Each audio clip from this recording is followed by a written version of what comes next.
हमेशा की तरह बेटा पहले प्रीवियस क्लास को जल्दी से रिवाइज करेंगे एक बारी। मेरे साथ आ जाइए बेटा, फटाफट से नोट्स निकालेंगे। प्रीवियस क्लास को जल्दी से रिवाइज करेंगे हम लोग सारे साथ में। आफ्टर दैट हम जो है आज की क्लास को आगे बढ़ाएंगे और कोशिश करेंगे चैप्टर खत्म हो जाए। ठीक है, कोशिश क्या करेंगे खत्म हो जाए। ठीक है, अब बेटा लास्ट क्लास में मैंने आपको याद होगा ब्रीच ऑफ कॉन्ट्रैक्ट टॉपिक पढ़ाया था। ये हमारा थर्ड लास्ट टॉपिक है, इसके बाद 2 चैप्टर हो गए कॉन्ट्रैक्ट में। ब्रीच ऑफ कॉन्ट्रैक्ट पढ़ाया था। अब मैंने आपको बताया था सबसे पहले ब्रीच ऑफ कॉन्ट्रैक्ट का मतलब क्या होता है। तो संदीप भाई, जब भी कोई कॉन्ट्रैक्ट फॉर्म होता है तो उससे दोनों पार्टीज की क्या क्रिएट होती है, रिस्पेक्टिव लीगल ऑब्लिगेशन। क्या क्रिएट होती है, रिस्पेक्टिव लीगल ऑब्लिगेशन। अगर पार्टीज अपनी रिस्पेक्टिव लीगल ऑब्लिगेशन को फुलफिल कर देती है तो उसे बोलते हैं परफॉर्मेंस ऑफ कॉन्ट्रैक्ट। क्या बोलते हैं, परफॉर्मेंस ऑफ कॉन्ट्रैक्ट। लेकिन जब कोई पार्टी रिस्पेक्टिव लीगल ऑब्लिगेशन को परफॉर्म करने से फेल हो जाती है या परफॉर्म करने से रिफ्यूज कर देती है, मतलब when a party fails or refuses to perform his or her respective legal obligation under a contract, it is said कि उस पार्टी ने क्या कर दिया बेटा, ब्रीच ऑफ कॉन्ट्रैक्ट। मतलब ब्रीच का मतलब है कि अपने प्रॉमिस को तोड़ना, ब्रेक करना, परफॉर्मेंस को परफॉर्म ना करना, या तो फेल हो जाना या रिफ्यूज होना। अब ब्रीच को 2 पार्ट में डिवाइड करा है बेटा। 2 टाइप की ब्रीच होती है, एक होती है एक्चुअल ब्रीच, एक होती है एंटीसिपेटरी ब्रीच। कुछ सुरेश भाई, एक्चुअल ब्रीच जो होती है उसका मतलब क्या है, जब आप ब्रीच करते हो ऑन द ड्यू डेट या during the course of performance, या तो on the date of performance या during the course of performance, that is called actual breach. Anticipatory breach होती है बेटा जब आप ब्रीच करते हो before the date of performance, performance से पहले जब आप ब्रीच करोगे, that is called anticipatory breach. अब हमारे सिलेबस में एंटीसिपेटरी ब्रीच थोड़ा सा इंपॉर्टेंट है, उसे समझ के चलना। पहली बात, एंटीसिपेटरी ब्रीच हमेशा रखना बिफोर द टाइम ब्रीच होगी। यहां पर 2 टाइप से हो सकती है, एक्सप्रेस हो जाए या इंप्लाइड हो जाए। और जब भी एंटीसिपेटरी ब्रीच होगी तो इसके 2 अफेक्ट होंगे। कितने अफेक्ट होंगे, मतलब जो पार्टी नॉट इन डिफॉल्ट है उसके पास 2 चीजें। पहला ऑप्शन ये होता है उसके पास कि वो उसी टाइम पे इमीडिएटली कॉन्ट्रैक्ट को रीसाइंड मान ले, और कॉन्ट्रैक्ट को रीसाइंड मान के बेटा सूट कर दे डैमेजेस के लिए इफ एनी। आई रिपीट, अगर उसके पास पहला ऑप्शन है कि वो इमीडिएट बेसिस पे कॉन्ट्रैक्ट को रीसाइंड कर दे और सूट कर दे फॉर डैमेजेस, इमीडिएट बेसिस पे आज ही। सेकेंड ऑप्शन है कि एंटीसिपेटरी ब्रीच में आप कॉन्ट्रैक्ट को रीसाइंड ना करो और उसे स्टिल ऑपरेटिव मानो। क्या मानो, एंड वेट करो till the date of performance. और अगर डेट ऑफ परफॉर्मेंस में भी प्रोमिसर ने गड़बड़ कर दी तब आप रीसाइन करके डैमेजेस क्लेम करिए। तो 2 इफेक्ट्स होते हैं एंटीसिपेटरी ब्रीच के, ये मैंने बताया आपको।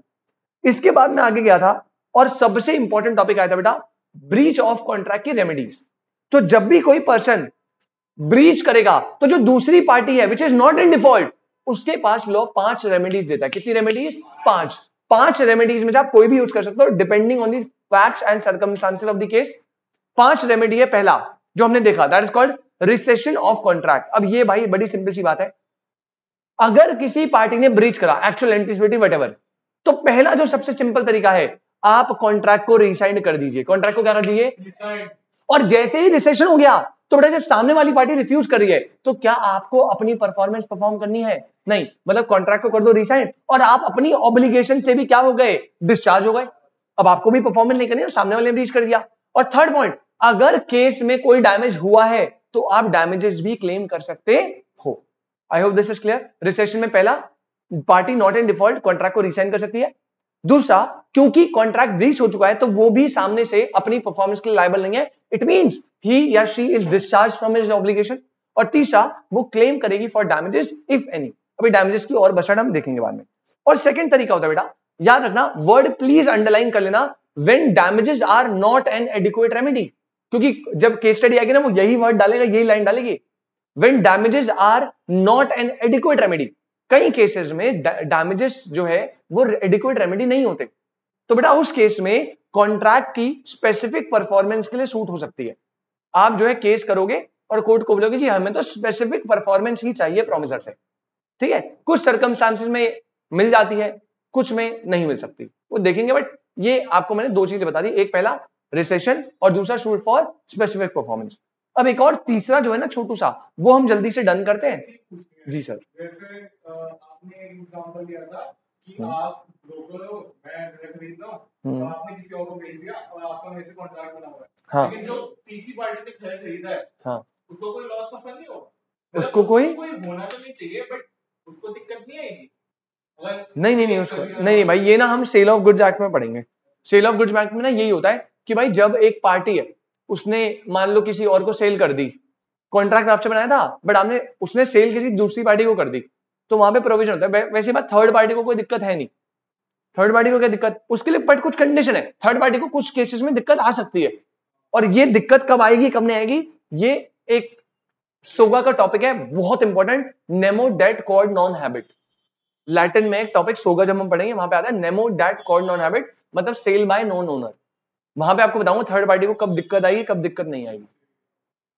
ठीक है, मैंने बताया ना कॉन्ट्रैक्ट सोगा पार्टनरशिप पहले एक ही थे, तीनों एक्ट एक ही थे पहले, फिर बाद में जाके सोगा पार्टनरशिप को धीरे धीरे अलग करा। 1930 में सोगा अलग करा, 1932 में पार्टनरशिप अलग करा। अदरवाइज पहले कॉन्ट्रैक्ट ही होता था, उसी में सोगा था, उसी में वो था। तो थोड़ा ओवरलैपिंग होती है इन तीनों एक्ट की। ठीक है, अब बेटा थर्ड पॉइंट पे मैं आऊंगा, और थर्ड पॉइंट बहुत ही चुन्ना मुन्ना सा है, फटाफट हम लिखेंगे।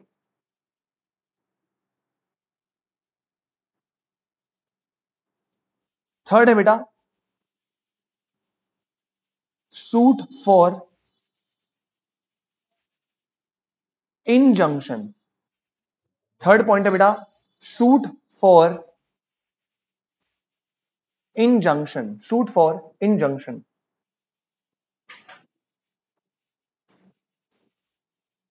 ठीक है, अब पहले आप इसमें लिख लो, मैं समझा दूंगा आपको क्या होता है। इसमें लिखो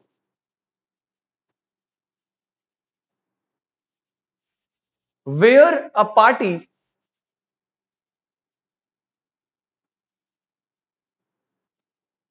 to a contract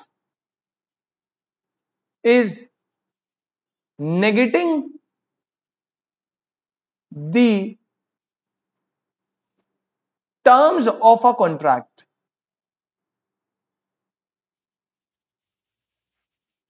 comma, where a party to a contract is negating the terms of a contract, comma,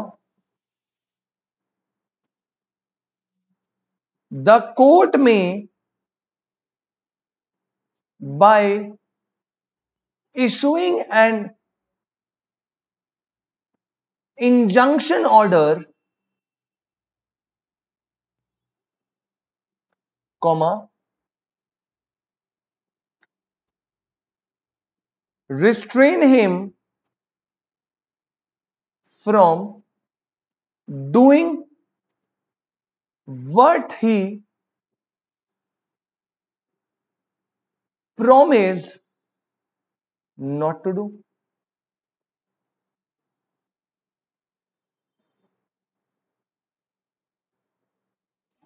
ठीक है बेटा, अब यहां पे एक बहुत क्लियर टर्म्स में अंडरलाइन कर लेना, इंजंक्शन ऑर्डर। बेटा इंजंक्शन जो है ना, बेसिकली ये एक ऑर्डर, एक डॉक्यूमेंट होता है कोर्ट से। क्या होता है? एक ऑर्डर, एक डॉक्यूमेंट होता है कोर्ट से। अब जैसे मैं आपको एग्जांपल देता हूं, आपको समझ आएगा। बच्चे ने इसे स्पेसिफिक परफॉर्मेंस से थोड़ा सा ओवरलैप कर देते हैं। एक हमने पढ़ा था ना इससे पहले, सूट फॉर स्पेसिफिक परफॉर्मेंस। तो स्पेसिफिक परफॉर्मेंस और इंजंक्शन ऑर्डर जोड़ा था, थोड़ा सा ओवरलैप हो जाता है। अब आपको समझना पड़ेगा ये होता क्या है, समझो। जैसे आपने ना, आपको इस एग्जाम्पल से आप कनेक्ट कर पाओगे। बेटा देखो, जैसे ये जो है ना, ये कौन है बेटा? कोई बढ़िया फिल्म स्टार का नाम बताओ बेटा, बढ़िया कोई। शाहरुख खान। ये है एसआर के भाई, तुम्हें पता है भाई ब्रांड वैल्यू है भाई की बहुत तगड़ी, एसआर के। अब यहां पर बेटा एक, मान लीजिए कोई प्रोड्यूसर है। ये कौन है? Producer and director. ये एक प्रोड्यूसर एंड डायरेक्टर है, और इन्होंने आपस में एक कॉन्ट्रैक्ट बना लिया। बेटा फेमस फिल्म स्टार एसआर के, शाहरुख खान जी, और एक प्रोड्यूसर डायरेक्टर है, इन्होंने आपस में क्या बना लिया? एक कॉन्ट्रैक्ट बना लिया। अब सुयश कॉन्ट्रैक्ट समझ क्या है बेटा? कॉन्ट्रैक्ट ये है कि इन्होंने बोला कि भैया हम ना आपको एक 2 इयर्स का प्रोजेक्ट दे रहे हैं, लेट्स अज्यूम एक फिल्म दे रहे हैं, 2 साल की फिल्म की शूटिंग है, सब कुछ 2 साल चलेगा। इस 2 साल में हम आपको एक सर्टेन अमाउंट देंगे, लेट्स अज्यूम 100 करोड़ रुपीस। ठीक है, 2 साल के लिए 100 करोड़ देंगे। और सुयश ये जो 2 इयर्स का प्रोजेक्ट है 100 करोड़ का, इसमें कंडीशन है। और कंडीशन क्या है? प्रोड्यूसर ने बोला कि भैया इस 2 साल तक, इस 2 साल तक आप याद रखना एक चीज, आप जो है एक्सक्लूसिव रहोगे। क्या रहोगे बेटा? एक्सक्लूसिव रहोगे। इस 2 साल के पीरियड तक आप क्या रहोगे? एक्सक्लूसिव। मतलब क्या बेटा? मतलब ये है और किसी के साथ काम नहीं करना। इसके बीच में आप किसी और प्रोड्यूसर, इस 2 साल के बीच में आप किसी प्रोड्यूसर या किसी डायरेक्टर को अप्रोच नहीं कर सकते।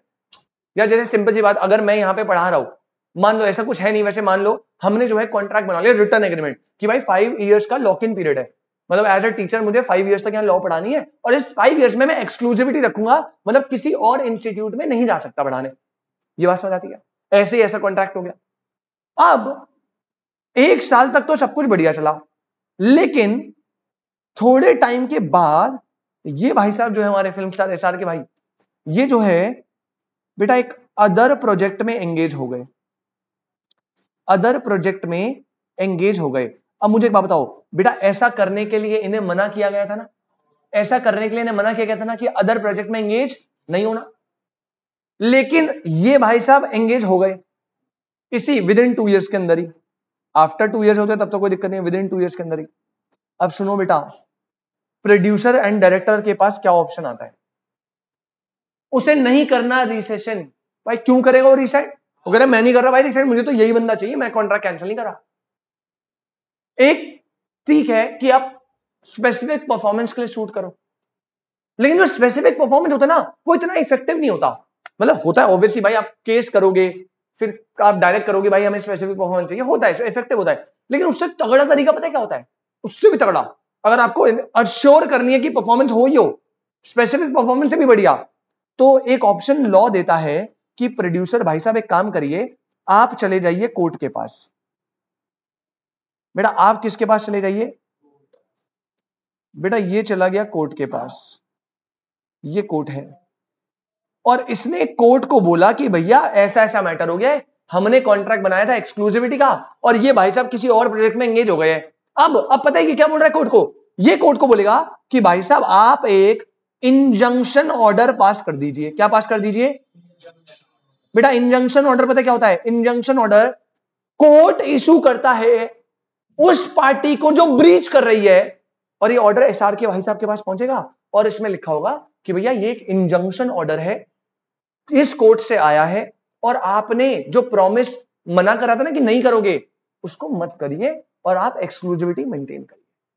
सूट फॉर स्पेसिफिक परफॉर्मेंस में क्या कोई court return injunction order issue करता था? नहीं, वहां तो बस कोर्ट डायरेक्ट कर देता था कि हाँ भाई ऐसा है। यहां पे एक रिटर्न इंजंक्शन ऑर्डर जाता है जो कि कोर्ट इशू करेगा टू दी पार्टी जो ब्रीच कर रही है, और वहां पे उसे क्लियर इंस्ट्रक्शन होगी कि जो आपने प्रॉमिस करा था ना करने का वो प्लीज मत करिए।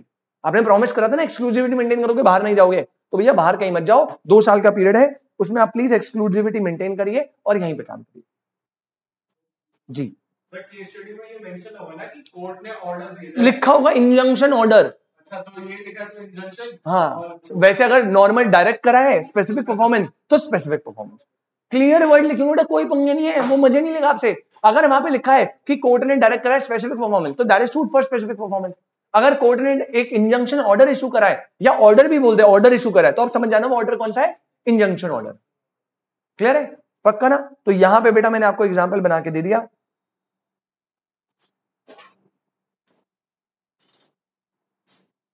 तो आप एसआरके को रिस्ट्रेन कर सकते हो इंजंक्शन ऑर्डर के थ्रू। तो यहां पे ये लिखा है where a party to a contract is negating the terms of a contract, मतलब तोड़ रहा है, the court may be by issuing an injunction order restrain him from doing what he promised not to. मना करा था नहीं करोगे तो भाई मत करो। I hope this is clear बेटा, सही है ना? एकदम इजी चल रहा है बिल्कुल, बहुत बढ़िया। हाँ। वो मतलब ऐसे इन जनरल अगर उसमें वो कोर्ट का ऑर्डर नहीं हुआ तो फिर उसको पेनल्टी लगेगी या? बेटा अगर वो ब्रेक करता है ना तो इसमें ना एक, अभी हम डैमेजेस पे जाएंगे तो एक पेनल्टी होती है, उसे बोलते हैं प्रीफिक्स डैमेज। तो जनरली कॉन्ट्रैक्ट में ना एक प्रीफिक्स डैमेज, जब जैसे आप कॉन्ट्रैक्ट बना रहे हो एज अ टीचर, जब हम कॉन्ट्रैक्ट बनाते हैं तो उसमें भी कई बार होती है ऐसी चीजें, जैसे वो लिख देते हैं भाई देखो 3 साल का लॉक इन पीरियड है, आपको 3 इयर्स तक इसे मेंटेन करना पड़ेगा, और अगर 3 इयर्स में आपने इसे नहीं, मतलब कोई भी ब्रीच करते हो तो आपको एक सर्टेन अमाउंट, लेट्स अज्यूम आपके सैलरी का 10 टाइम्स पे करना पड़ेगा। तो पहले आप इंजंक्शन ऑर्डर से इशू करोगे, भाई मान जाओ मत करो, प्यार से समझाएंगे, अगर प्यार से नहीं समझेंगे इंजंक्शन से तो फिर वो प्रीफिक्स डैमेज या पेनल्टीज लगा देंगे, और वो जनरली बहुत हायर होती है, तो ब्रेक नहीं होती जनरली। अभी हम डैमेजेस पे आते हैं, पहले बताओ इतना समझ आया? तीन ऑर्डर समझ आ गए, तीन रेमेडीज एक बार रिपीट कर दो भाई। पहला रिसेशन ऑफ कॉन्ट्रैक्ट, दूसरा सूट फॉर स्पेसिफिक परफॉर्मेंस, और तीसरा सूट फॉर इंजंक्शन। ये तीनों आपके छोटे छोटे टॉपिक है। अब जो मेजर दो है ना, जिससे केस स्टडी सबसे भर के आती है, वो है suit for damages and suit for quantum Marriott. अब ये क्या होता है बेटा, समझते हैं। आप पॉइंट नंबर 4 डालना, सूट फॉर डैमेजेस। प्लीज आप इसे वेरी इंपॉर्टेंट कर लेना।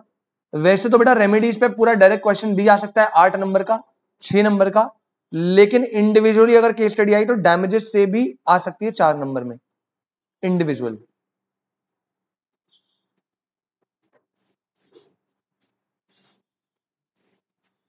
सूट फॉर डैमेजेस करिए जी start.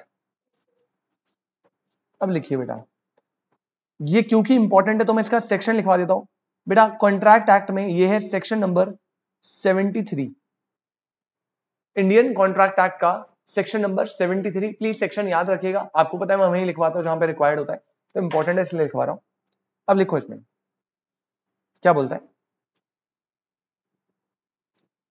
Point number 1, section 73 of the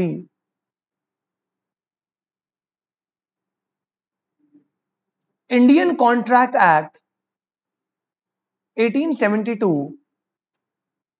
has let down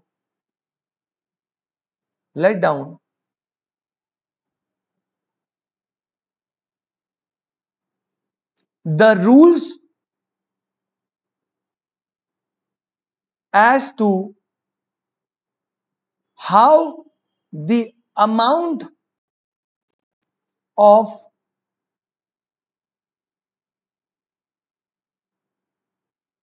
compensation is to be determined.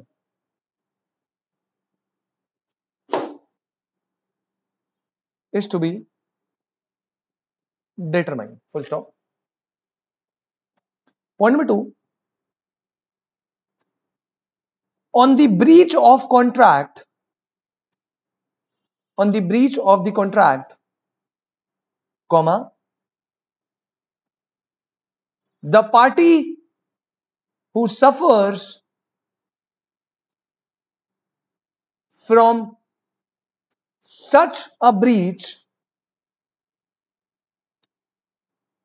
is entitled to receive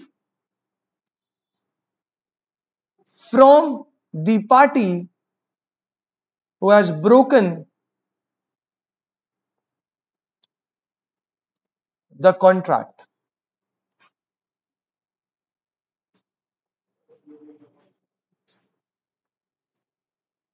comma, on the breach of contract, the party who suffers from such breach is entitled to receive from the party who has broken the contract, comma, compensation for any loss, compensation for any loss or damage caused to him by breach.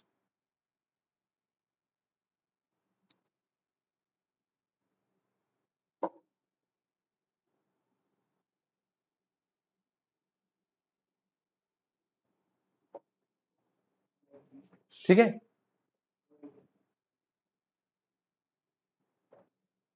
Point number 3 लिखना,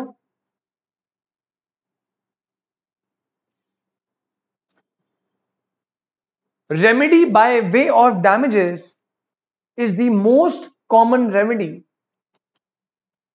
Point number 3,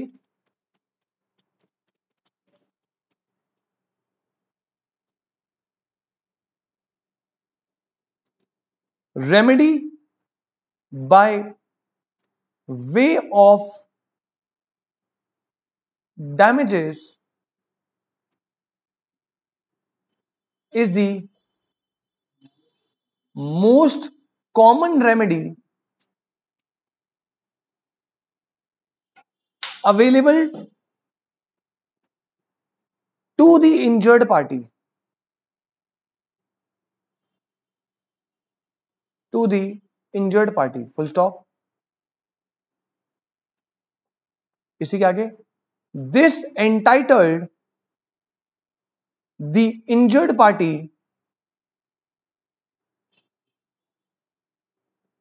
to recover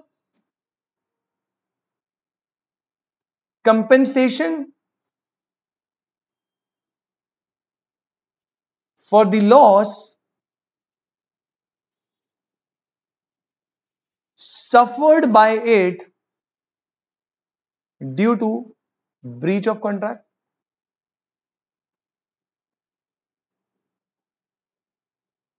comma,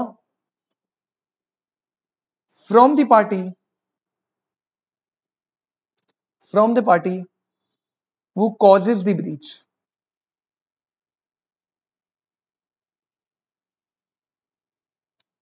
पहले बताइए बेटा, suit for damages समझ आता है क्या?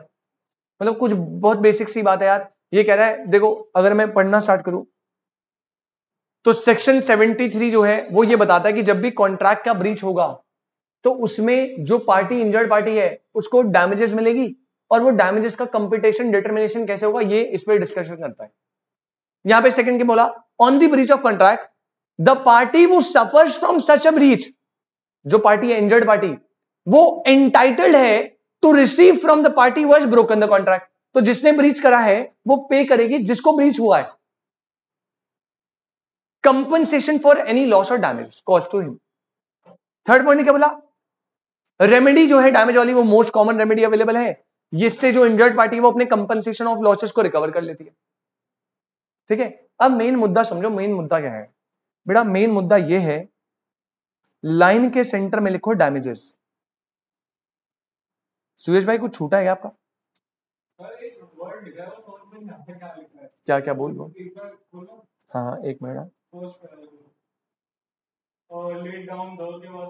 Rules as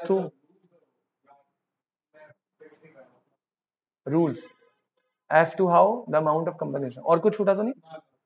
ठीक है। अब बेटा एक इंपॉर्टेंट बात, अब आपको लाइन के सेंटर में लिखना है डैमेजेस, और मजे की बात यह है सुरेश भाई कि आपके सिलेबस में डैमेजेस के भी टाइप्स हैं। ओहो हो, मतलब ये समझो केस स्टडी में कैसे मजे लेगा आपसे वो भाई साहब, यहीं पे घूमती केस स्टडी। अब वो आपको देखो, पॉइंट तो सिंपल है, आप केस स्टडी आएगा, आप बता दो कि सूट फॉर डैमेजेस देना है, बट वो ये पूछेगा कौन सा डैमेज।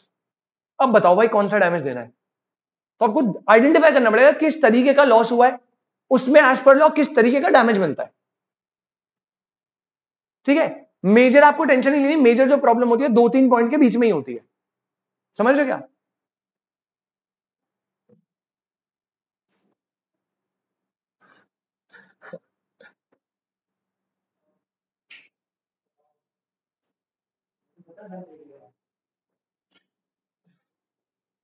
कुछ गलत तो नहीं खोला था ना भाई तूने? कहीं उससे बात कर, मेरे बाबू ने थाना थाया, सर देख रहे हैं। नहीं मैं तो सोच रहा था तुझे पहले ही बता दूं, बट फिर सर इससे पहले सर ने देख ही लिया, मैंने कहा चलो फिर पूरा ही देख लें। तो चलो बेटा 6 टाइप में डिवाइड करने से 4, 5 एंड 6 डैमेजेस होते हैं 6 टाइप के, और नकली नकली इतना कुछ ऐसा कुछ खतरनाक नहीं है बेटा। पहला लिखो, पहला होता है जनरल या ऑर्डिनरी। पहला डैमेज होता है जनरल या ऑर्डिनरी डैमेज। जब आप संदीप सूट फॉर डैमेजेस करोगे ना तो उसमें केस देखेंगे, उसके हिसाब से कौन सा डैमेज मिल रहा है वो देखेंगे। तो पहला डैमेज क्या किसके लिए सूट कर सकते हो आप, जनरल या ऑर्डिनरी डैमेज। अब ये क्या होता है, कब करते हैं इसके लिए वो मैं बताऊंगा बेटा। सेकंड होता है स्पेशल डैमेज। सेकंड क्या होता है बेटा, स्पेशल। अब एक बात बताओ, क्या आप स्पेशल डैमेज हर केस में कर सकते हो? नहीं भाई, नाम से पता लगा स्पेशल डैमेज, जब वो स्पेशल केस आएगा तभी स्पेशल डैमेज क्लेम होगा। थर्ड होता है सुपर इंपॉर्टेंट विंडिक्टिव और विंडिक्टिव VIN, अच्छा मुझे लगा तो चश्मा नहीं पहना। और इसका एक और नाम होता है बेटा एग्जेम्पलरी डैमेज। तो थर्ड केस है विंडिक्टिव और एग्जेम्पलरी, ये भी एक तरह का डैमेज होता है। तो general ordinary damage, special damage ले सकते हो आप, विंडिक्टिव डैमेज ले सकते हो। एक होता है, ये बकवास है फालतू का, nominal damage.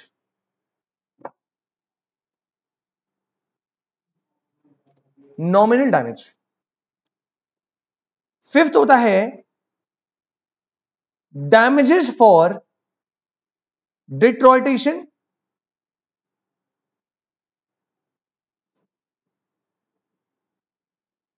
Caused by delay. Spell करूं? अरे नहीं सर, गूगल काफी वियर्ड होता है, गूगल कुछ नहीं बोलते।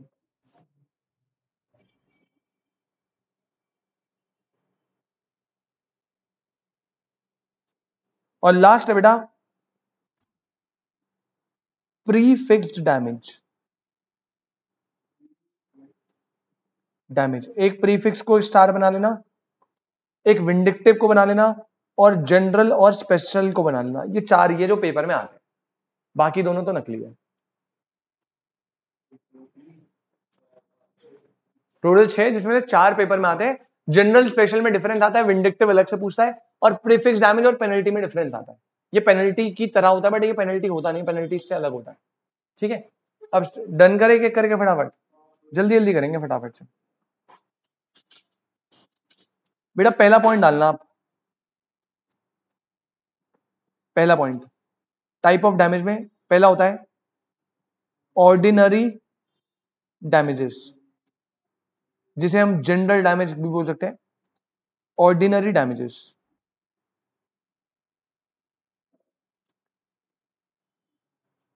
पहला पॉइंट है बेटा ordinary damages.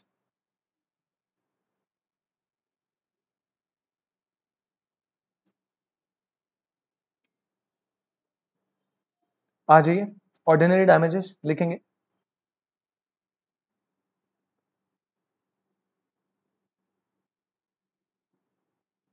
When a contract has been broken, अभी मैं ना स्पेशल और वो दोनों लिखवा रहा हूं, उसके बाद एक ही बारी में समझाऊंगा। When a contract has been broken, comma, the party who suffers by such breach is entitled to receive, comma, from the party who has broken the contract, comma, compensation for any loss or damage.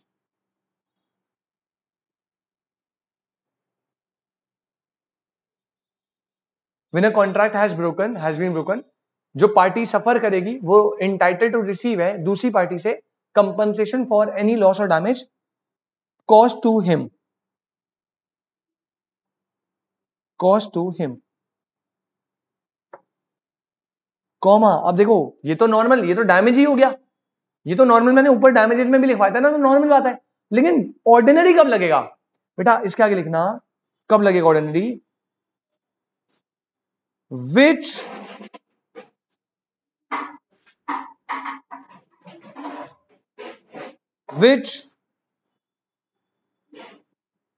naturally arose in the usual course of things from such breach, or which the parties know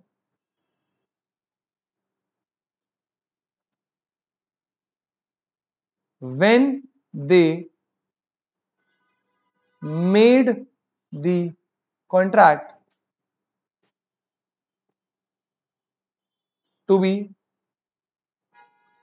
likely to result from the breach. Important line जो है वो underline कर लेना बेटा. Important ये है which naturally arose in the usual course of thing from such breach. ये वाली लाइन बहुत इंपॉर्टेंट है.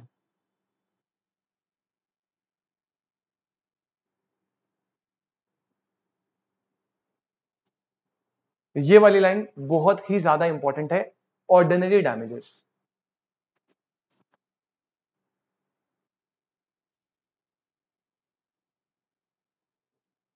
ठीक है. अच्छा दूसरा लिखो फिर आपको अच्छे से और समझ आएगा.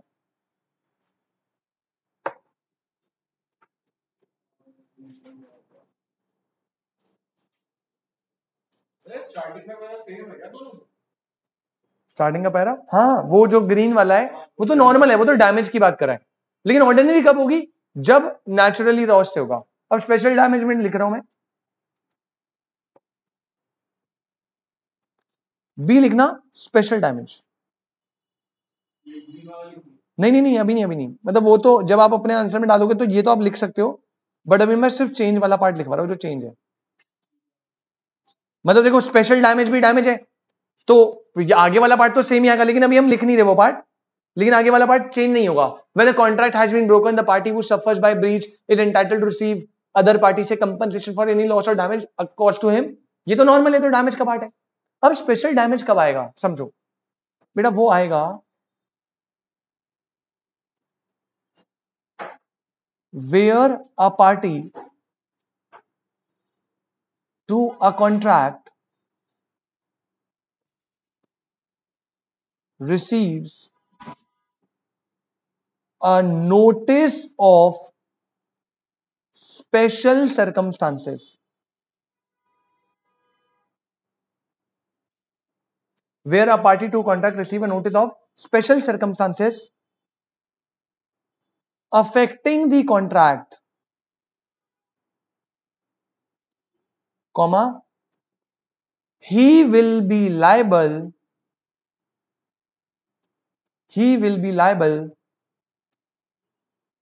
not only for damages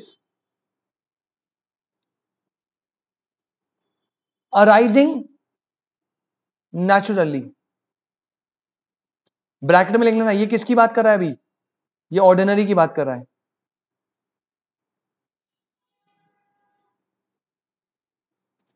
naturally and directly, but also for special damages.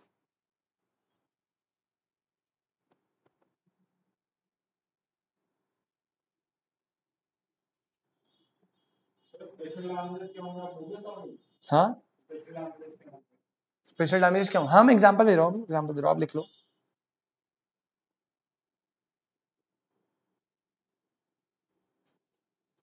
ठीक है पहले बताओ इतना समझ आया. अब मैं आपको एक एग्जांपल दूंगा, एक ही में आपको दोनों क्लियर होंगे और दोनों का मतलब समझ आएगा. बट पहले ना मेन इंपॉर्टेंट बात याद रखना.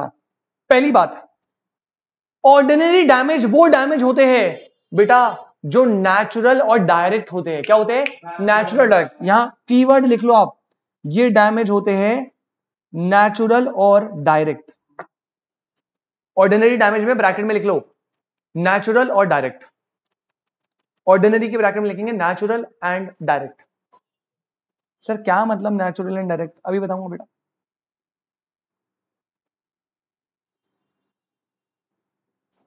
और स्पेशल डैमेज लिखना, ये होते हैं स्पेशल सर्कमस्टांसेस में.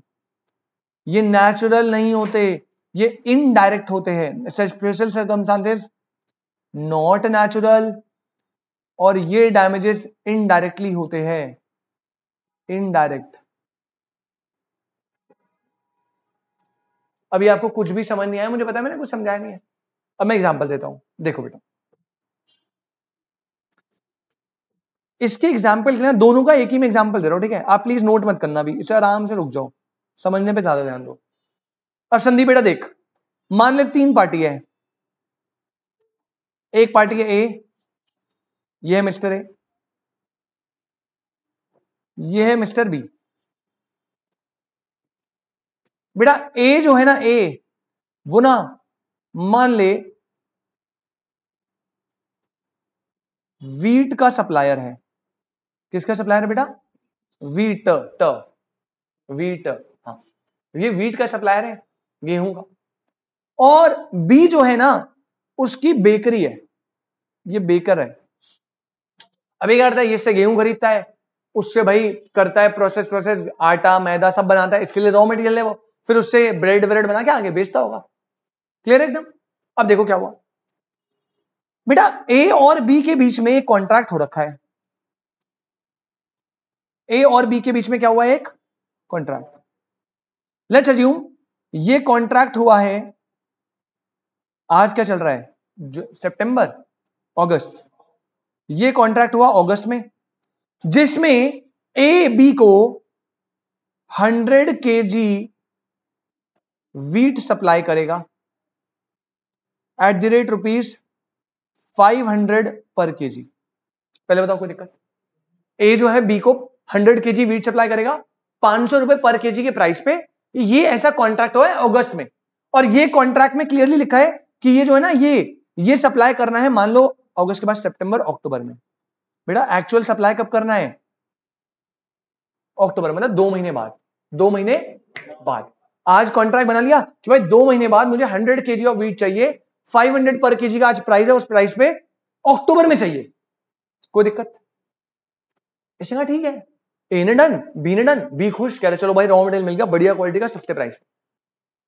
अब जब परफॉर्मेंस की बारी आई तो सुयश अब कौन सा महीना आ गया बेटा? अक्टूबर आ गया। मतलब मैं बात कर रहा हूं आफ्टर 2 मंथ्स। आफ्टर 2 मंथ मतलब ड्यू डेट आ गई परफॉर्मेंस की। बेटा ड्यू डेट पे, on the due date of performance, समझना, मैंने कर दिया ब्रीच ऑफ कॉन्ट्रैक्ट। ए ने क्या कर दिया? Breach of contract. मतलब ए ने बोला भैया मेरे पास तो जी नहीं हो पाएगा काम, हमारे पास जो है, अरे भाई, ए ने बोला जी मैं सप्लाई नहीं कर सकता कोई भी रीजन की वजह से। और प्रॉब्लम पता है क्या हुई संदीप? 2 महीने बाद एक बात बता बेटा, क्या प्राइजेस चेंज नहीं होते? हो जाएंगे। और प्रॉब्लम ये हो गई कि जो पहले 500 रुपए पर केजी वीट था, अब वो 600 रुपए पर केजी हो गया। 500 रुपए पर केजी था, अब कितना हो गया? 600 रुपए पर केजी। तो भाई बड़ा सिंपल हिसाब है। अब देखो यहां पे क्या होगा।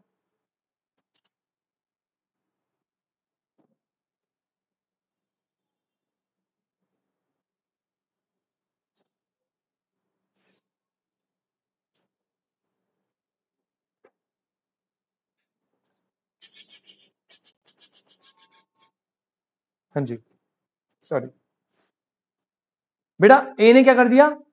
Breach of contract. और 2 महीने बाद जो प्राइस है, जो वीट है, उसके प्राइसेस 500 से कितने हो गए? 600। अब भाई सीधी बात आप मुझे बताओ ना, अब बी जो है आज के टाइम, अब उसे तो सामान कर देना है, लेना है। अब बी जो है आज के दिन अगर लेने जाएगा वेट, तो उसे कितने का पड़ेगा? लेकिन उसने कॉन्ट्रैक्ट कितने बनाया था? 500 में, तो कितने का लॉस हो रहा है? 100 रुपीज का। तो कॉन्ट्रैक्ट को रिसाइन और शूट फॉर डैमेजेस करेगा। और ये डैमेजेस नॉर्मल है ना, डायरेक्ट है, कॉन्ट्रैक्ट से कनेक्टेड है भाई, डायरेक्टली आपने भाई लॉस करा मेरा। तो यहां पे अगर इसने ब्रीच ऑफ कॉन्ट्रैक्ट करा और लेट्स से प्राइस 100 रुपए फ्लक्चुएट हो गया, तो यहां पे ऑर्डिनरी डैमेज कैलकुलेट करके बताओगे मुझे कितना होगा? 200 कैसे होगा भाई? 100 केजी है ना, पर केजी 100 रुपए का डिफरेंस, 10,000 रुपीज। 100 केजी है, हर केजी में 100 रुपए का आएगा। नहीं, ब्रीच ऑफ कॉन्ट्रैक्ट हो गया। अब बेटा और इस ब्रीच में एक प्रॉब्लम और हो गई कि जो प्राइस ऑफ वीट है वो संदीप क्या हो गया? इंक्रीज कितना? 600 पर केजी। तो बेटा बड़ी सिंपल सी कैलकुलेशन, अब आपको यहां पर मतलब ए जो है बी को शूट फॉर डैमेजेस कर देगा। यहां पे ए जो है हैज टू पे ₹100 per kg as ordinary damage, as damage to Mr. B। खत्म रहे, ये ऑर्डिनरी डैमेज है जो कॉन्ट्रैक्ट से कनेक्टेड है, डायरेक्टली हुआ है, नेचुरली हुआ है, डायरेक्टली हुआ है। मतलब जो कॉन्ट्रैक्ट में ब्रीच होते ही सीधा नेचुरली राइज हो गया। अब इसी को स्पेशल में कन्वर्ट करता हूं, ये तो ऑर्डिनरी हो गया। अब आगे सुनो, अब बी कह रहा भाई सुन रुक जा रुक जा रुक जा, 10,000 तो तू देगा मुझे, 100 रुपीज पर केजी। इसके आगे सुनो, बी ने बोला कि जब तूने अगस्त में मेरे साथ कॉन्ट्रैक्ट बनाया था ना बेटा, ये वाला अगस्त में तूने रॉ मटेरियल सप्लाई करा था, अब इस कॉन्ट्रैक्ट के बेसिस पे, अरे भैया मैंने एक पार्टी है सी, मिस्टर सी, बेटा इनके साथ मैंने कॉन्ट्रैक्ट बना दिया था। भाई सी जो है वो बी का कस्टमर है। अब बी ने सोचा कि भाई मेरे को तो अच्छा मटेरियल मिल रहा है, तो मैं तो मस्त एकदम केक पेस्ट्री जो भी ब्रेड व्रेड सब बनाऊंगा बढ़िया। और उसने बी और सी ने कॉन्ट्रैक्ट बना लिया, जिसमें क्या हो रहा है बेटा समझो, बी और सी ने ये कॉन्ट्रैक्ट बनाया और ये कॉन्ट्रैक्ट कहीं ना कहीं इस पर डिपेंडेंट था ना, ये रॉ मटेरियल देगा तभी तो गुड सप्लाई करेगा। इसने कॉन्ट्रैक्ट बनाया कि ये मान लो ब्रेड सप्लाई करेगा, क्या सप्लाई करेगा, ब्रेड। और ये कॉन्ट्रैक्ट जो है इसमें 10,000 की वैल्यू थी। अब क्योंकि भाई साहब आगे से ही ब्रीच हो गई, तो बेटा क्या ये रॉ मटेरियल के बिना ये परफॉर्म कर पाएगा, नहीं। तो ये मिस्टर बी जो है यहां पे इन्होंने क्या कर दी, ब्रीच ऑफ कॉन्ट्रैक्ट। बेटा समझ आ रही ना ये ब्रीच क्यों हुई है, ये ब्रीच इसलिए हुई है क्योंकि ए ने ब्रीच करा इसलिए वो रॉ मटेरियल आया नहीं, अब वो बी को ब्रीच करना पड़ रहा है। और इस ब्रीच के चक्कर में मिस्टर सी को हो गया लॉस, इसको लॉस हुआ, लेट्स अज्यूम 3,000 का। तो बेटा ये लॉस के डैमेज कौन देगा, मिस्टर बी। मिस्टर बी देगा 3,000 रुपए, लेकिन मिस्टर बी कहेगा भैया मेरी क्या गलती है, मेरी तो गलती नहीं है। तो यहां पे ये 3,000 रुपए किससे क्लेम करेगा, ए से, एज स्पेशल डैमेज, क्योंकि this is a special circumstance. समझ आई बात, आई होप आपको समझ आए। तो यहां पे टोटल नंबर ऑफ डैमेज 13,000 रुपए हो गए। 10,000 रुपए का तो वो ऑर्डिनरी डैमेज है जो प्राइस राइज की वजह से डायरेक्टली राइज हुआ है कॉन्ट्रैक्ट में, और आपके कॉन्ट्रैक्ट से आगे कॉन्ट्रैक्ट डिपेंडेंट था। अब आपने क्योंकि ब्रीच कर दिया तो मेरा आगे कॉन्ट्रैक्ट बिगड़ गया, उसकी वजह से मेरे पे एक लॉस हो गया। अब मान लो ये डैमेजेस ना मांगे, क्या बी को ही लॉस हो गया। मान लो इसने डैमेज मांगे भी नहीं है, अगर मैं चेंज करूं, इसने डैमेज मांगे भी नहीं है, इतने सीने का चलो छोड़ो मैं कहीं और से ले लूंगा ब्रेड, लेकिन बी का प्रॉफिट तो गया ना 3,000 रुपए का, उसके लिए भी वो स्पेशल डैमेज मांग सकता है। समझ आ रही बात, बी की गुडविल खराब हुई, बहुत सारे फैक्टर्स है ना। तो बेटा यहां पे याद रखना, जो ऑर्डिनरी डायरेक्टली कॉन्ट्रैक्ट से कनेक्टेड है ऑर्डिनरी डैमेज, ऐसी कोई चीज जो स्पेशल सर्कमस्टांस में नॉर्मली आती नहीं, लेकिन भाई आपके उसमें मैंने पीछे कॉन्ट्रैक्ट बनाया हुआ, अब स्पेशल सर्कमस्टांस है तो आप फिर क्या क्लेम करोगे, स्पेशल डैमेजेस। पहले बताइए ये बात समझ आई,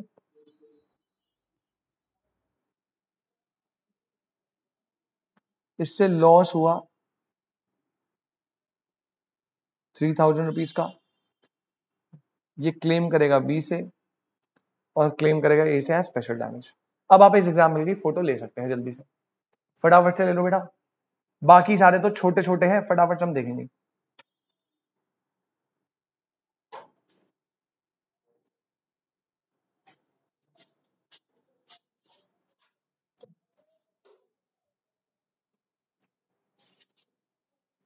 हो गया, नेक्स्ट आ जाइए बेटा, कौन सी है थर्ड, विंडिक्टिव और एग्जाम्पलरी। लिखेंगे बेटा सी पॉइंट, विंडिक्टिव और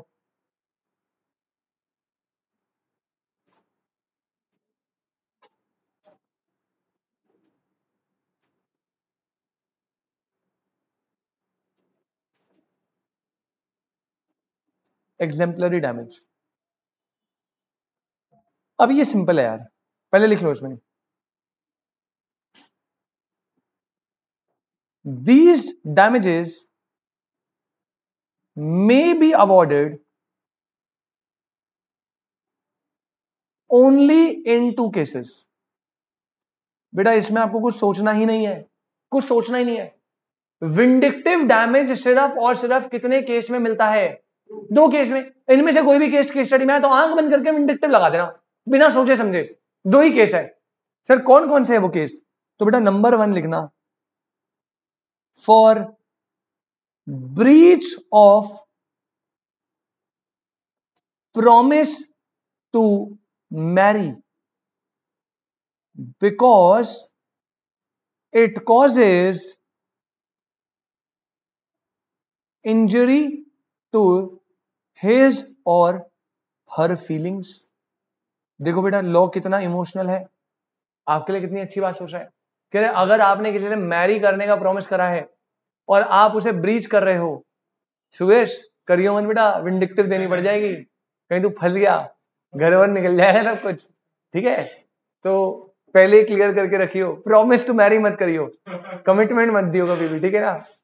वैसे तो समझ, हाँ कहियो देखते हैं, देख लेंगे, अभी तो मैं नाबालिग हूं, अभी तो मैं छोटा हूं, ऐसे करके, ठीक है। अगर आपने किसी को मैरी करने का प्रॉमिस कर दिया और फिर आप उसमें ब्रीच कर रहे हो, तो जो दूसरी इंजर्ड पार्टी है उसकी फीलिंग को, जो उसका दिल दुखा है, उसके दिल के जो तुमने टुकड़े टुकड़े कर दिए है, उसके लिए वो जोड़ने के लिए पैसे चाहिए ना आप उसे, तो उसे विंडिक्टिव या एग्जेम्पलरी डैमेज दे सकता है। दो ही केस में होगा, ज्यादा टेंशन नहीं लेनी। मैरी वाला केस आ गया, और दूसरा एक और केस होता है, ये भी बहुत रेयर होता है वैसे, फॉर, हाँ मैं कह रहा हूं रेयर होता है, रेयर मतलब प्रैक्टिकल लाइफ में ये सेकंड वाला केस जनरली आता नहीं, बहुत रेयर आता है, लेकिन आता है तो तुम लंका लगा सकते हो बंदे की। For wrongful dishonor by a banker of his customer's check, because in this case the injury due to wrongful dishonor to the drawer of check is so heavy that it caused loss of reputation, that it caused loss of reputation. समझे क्या बोल रहा है बेटा? आपने bank में account खुलवाया, आपके अकाउंट में है सफिशिएंट बैलेंस, अब आपने पार्टी को चेक इशू करके दे दिया और वो चेक गलती से डिसऑनर हो गया, इनसफिशिएंट बैलेंस है, और इसमें गलती है बैंक की।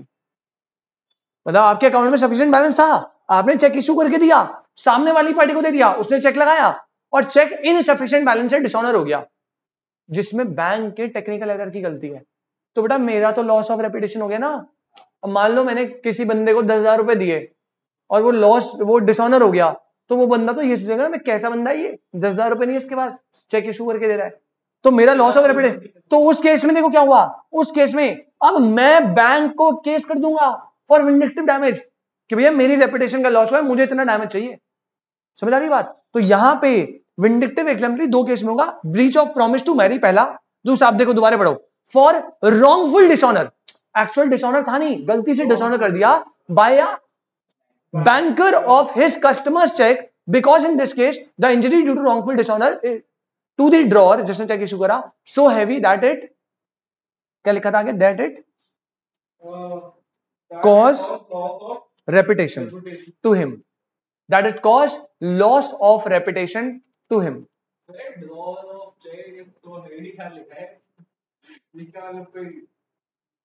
in this case the injury due to dishonor of to the drawer of check, बेटा ये इंजरी की बात कर रहा है, जो इंजरी है ना उसका जो लॉस है वो बहुत ज्यादा होगा। किसका लॉस? रेपुटेशन का लॉस। पैसों का लॉस तो छोटा मोटा है ना, इज्जत खराब हो गई उससे बड़ा लॉस थोड़ी होगा। तो बोल रहा है यहाँ पे भैया बहुत वो विंडिक्टिव डैमेज लेगा क्योंकि आपने उसकी रेपुटेशन का बहुत लॉस करा दिया, जो वो इंजरी बहुत हैवी है। चल जा भाई।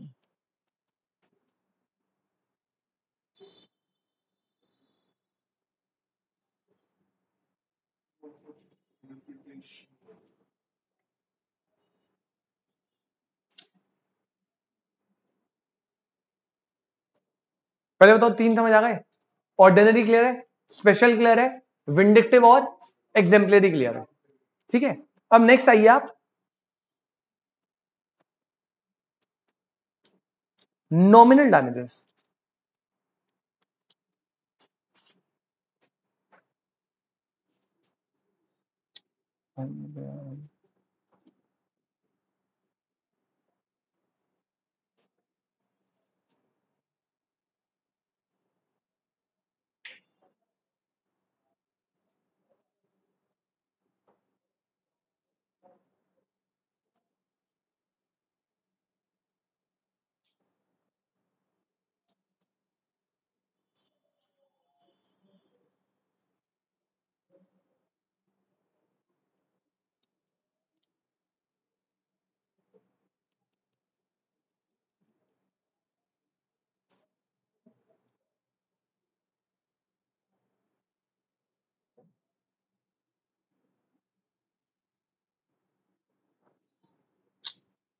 अरे भाई क्या हो गया सर।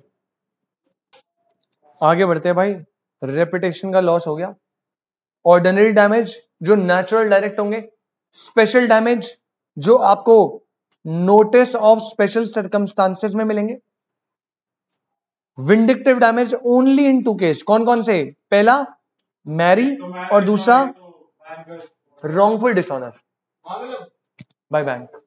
ठीक है, डी पर आइए बेटा, बाकी अब सारे ऐसे ही है नॉर्मल। नॉमिनल डैमेज, अब मुझे नहीं पता यार ये आपको क्यों पढ़ाते हैं, ये कोई डैमेज होता भी नहीं है। नॉमिनल डैमेज पता क्या होता है, जिसमें बहुत ही नॉमिनल अमाउंट इन्वॉल्व होती है, इतनी नॉमिनल की पे भी ना हो, नाम मात्र के, बस एक प्रोविजन देना तो दे दिया, नॉमिनल डैमेज, नाम ही नॉमिनल, लिखना इसमें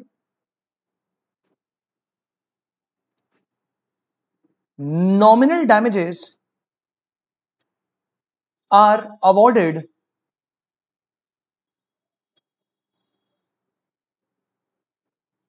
where the plaintiff has proved that there has been a breach of contract। कह रहे नॉमिनल डैमेज कब अवॉर्ड होगी, जब प्लेंटिफ जो केस कर रहा है उसने प्रूव कर दिया कि क्या हुआ है मेरे साथ, ब्रीच ऑफ कॉन्ट्रैक्ट हुआ है, लेकिन but he has not in fact suffered any real damage। बेटा कोई भी रियल डैमेज नहीं हुआ, मतलब जो अमाउंट है वो इतनी नॉमिनल है कि कोर्ट कह रहा है इसको तो भाई क्या ही, तो क्या नॉमिनल डैमेज दे दो। जैसे अब 500 रुपए का रेट था, याद है आपको ऑर्डिनरी डैमेज में, अब वो 500 से मान लो 500 1 रुपए हो गया, 1 रुपए बढ़ा है 100 kg पे, 100 रुपए फालतू लगेंगे। अब देखो डैमेज तो है, 100 रुपए तो होते हैं ना डैमेज, लेकिन क्या ये डैमेज सब्सटेंशियल है, मटीरियल है, नॉमिनल सा है, तो उस केस में कोर्ट बस एक रेमेडी देने के लिए कहती है नॉमिनल डैमेज दे दे भाई से, 100 200 500 रुपए जो गए सेटल। मतलब चलो ये तो आपने बताया ठीक है, लेकिन जैसे फूड वाले केस में जैसे मैंने रिसेंटली भी पढ़ा था कि बिस्किट कंपनी थी, उसमें यूजुअली 5 होते थे, एक दिन उसमें 4 थे, तो फिर क्योंकि उसको वो हमेशा करता था, ऊपर से केस फाइल जाता, उसको 10-15 लाख रुपए मिल रहे थे, ये क्या था यार। ये देख इसमें ना वो इंस्टाग्राम में मैंने भी पढ़ी थी कि पार्ले जी में 5 की जगह 4 निकले बिस्किट, ये यार मुझे को तो थोड़ा ये मैंने ऐसे न्यूज़ में आर्टिकल वाले, हाँ ऐसे न्यूज मैंने सुने हुए कि भाई टाटा नमक में कुछ मिल गया या किसी चीज में कुछ मिल गया, वो ठीक है, जैसे अभी आइसक्रीम के अंदर उंगली मिली थी, वो बढ़िया डैमेज है भाई, कुछ बंदा उंगली खा लेगा भाई, कुछ डैमेज आएगा, मजा आएगा, हमें भी देगा। अभी 4 की जगह 5 मिल गए, 5 की जगह, ये मुझे रियल नहीं लगता, ऐसे कोई मुझे तो लॉजिकल नहीं लगता, और कोर्ट भी इसमें कोई ऐसे क्लेम नहीं था, केस कर दिया बोलते उसे 15 लाख रुपए भी दे दिए, आई डोंट थिंक सो उसे कोई अमाउंट मिला होगा, केस कर दिया होगा, केस एक्सेप्टेड भी होगा, कोई दिक्कत नहीं है, बट ऐसे कोई 15-20 लाख रुपए भाई, कोर्ट है, मजाक थोड़ी चल रहा है। हाँ मुझे उंगली वाला केस था उसमें मिला होगा, बढ़िया उसमें मिला होगा। तो नॉमिनल में क्या होता है, नॉमिनल होता है कि मतलब भैया ब्रीच ऑफ कॉन्ट्रैक्ट तो हुआ है, लेकिन आपने कोई लॉस या डैमेज सफर ही नहीं करा, तो वो नॉमिनल दे देते हैं।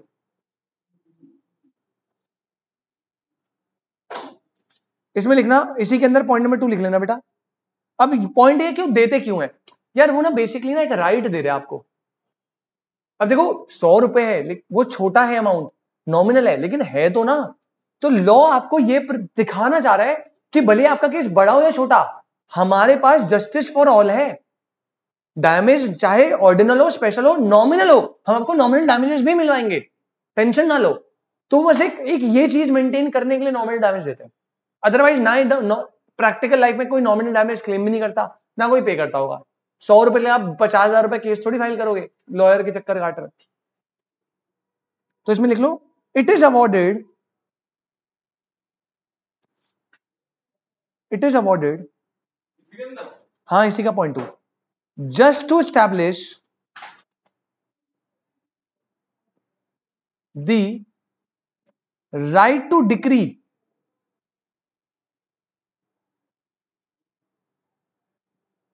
For breach of contract, full stop, the amount may be a rupee or even 10 पैसे, नॉमिनल इतना भी हो सकता है, रुपी और इवन 10 पैसे। बेटा ये आपका नॉमिनल डैमेज होता है, खत्म। 4 डैमेज करा दिए मैंने आपको। पहला क्या है, जनरल ऑर्डिनरी, जो नेचुरली डायरेक्टली मिलता है कॉन्ट्रैक्ट से कनेक्टेड। सेकंड स्पेशल डैमेज, जो स्पेशल सर्कमस्टांसेस में मिलता है। थर्ड बताया विंडिक्टिव 2 केस में, मैरी वाला और रॉन्गफुल डिसऑनर के केस में। और फोर्थ बताया नॉमिनल डैमेज, जो नाम मात्र का डैमेज है। नेक्स्ट आइए, नेक्स्ट आइए, नेक्स्ट आइए। तू जा भाई, तू घंटा खराब कर रहा है फालतू। फिफ्थ लिखो बेटा, डैमेजेस फॉर डिट्रॉइटेशन, डिस्ट्रक्शन भी बोल सकते हो आप, इसका मतलब होता है डिस्ट्रक्शन करने में, खराब हो जाते हैं ना गुड्स। डैमेजेस फॉर डिस्ट्रक्शन आप इसे रिप्लेस कर सकते हो, caused by delay.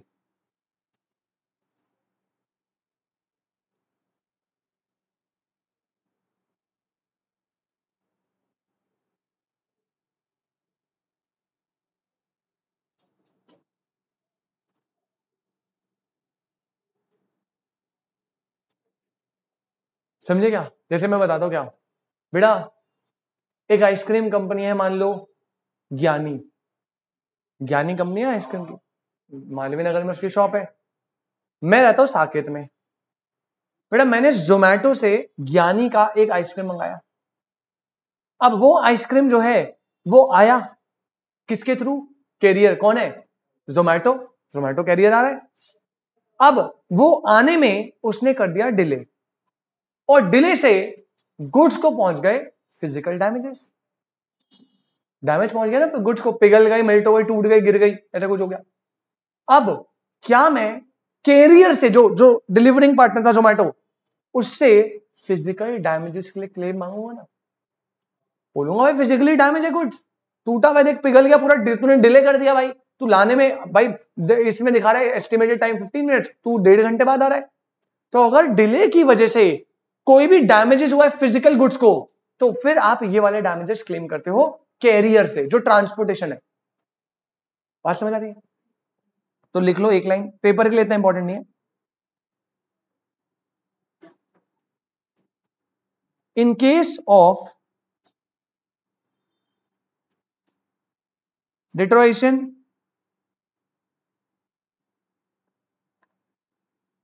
Cause to goods by delay, comma,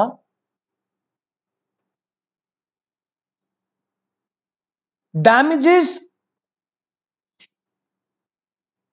can be recovered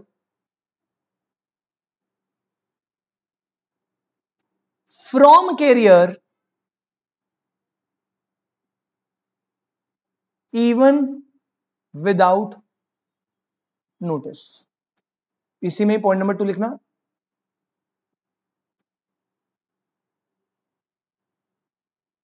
the word deterioration not only implies